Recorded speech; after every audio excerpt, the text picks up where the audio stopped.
when this big C word came about, I thought in my head, I was a bit panicked. I kind of thought, gosh, what's going to happen? And I thought, I'm so panicked about it. And then afterwards I realized, I just need to breathe and it will all be okay. I needed to use my best imagination of what I can do next. I need to work within, and I ask you to join me, to work within your imagination to create, to adapt to this new situation. And some of the ways that we're doing that is through technology. And some of us are challenged by that. Definitely I am. But I see it as a great way to be able to have something for the future. So that would be in my recovery. It's important for us right now to survive. So get rid of that crazy thinking and calm your mind. Be grateful for what you have. And make sure that you're the one that's giving rather than the one that's taking. I find that it's time for us to look within and to understand that there is a lot that we do actually have, and we don't need to be panicked about that. So I changed my crazy thinking into, okay, what do I have? Well, one of the things that I feel is most important is to be kind to yourself. Be very, very kind to yourself. And how you do that is to replicate how you're kind to someone else. So what do you do for the person that you care about the most? And you might make sure that they've got the right food. You might be checking that they're hydrating well, perhaps encouraging them to take a walk around their block or in a safe space. What do you do for you? So this is a time when you need to be kind to you as well as others. So being kind to you can be just taking 2 minutes to sit and put down the mobile phone. I mean, we're hearing a lot of news. How much news do you need?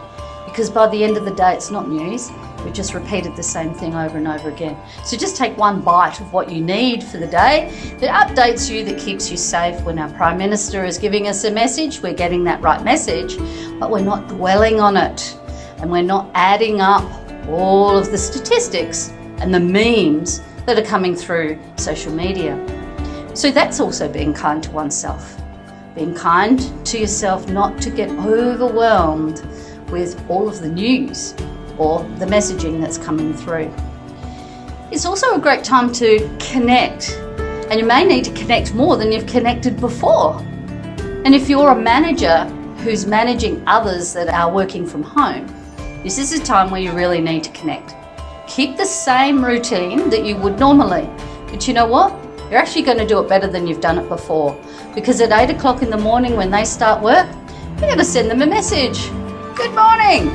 Hope your day is going to go well. And then it would be a normal structure.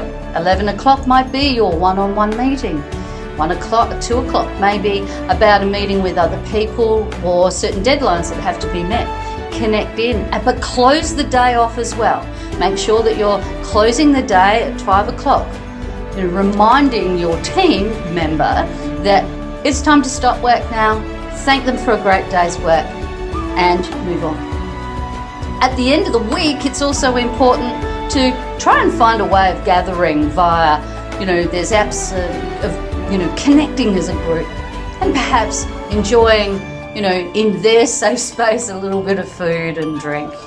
But trying to keep it as normal as you can. And of course, there's Wellness Wednesday, which is check up, see how you go. And Friday is Frock Up Friday, which is a great thing as well. So it's encouraging those things. But always remember that if you're working from home, you need to be able to check in with those that you may be supervising. Make sure that you're running the day in a normal way. Later on, I'll talk about behavioural differences in the context of working from home.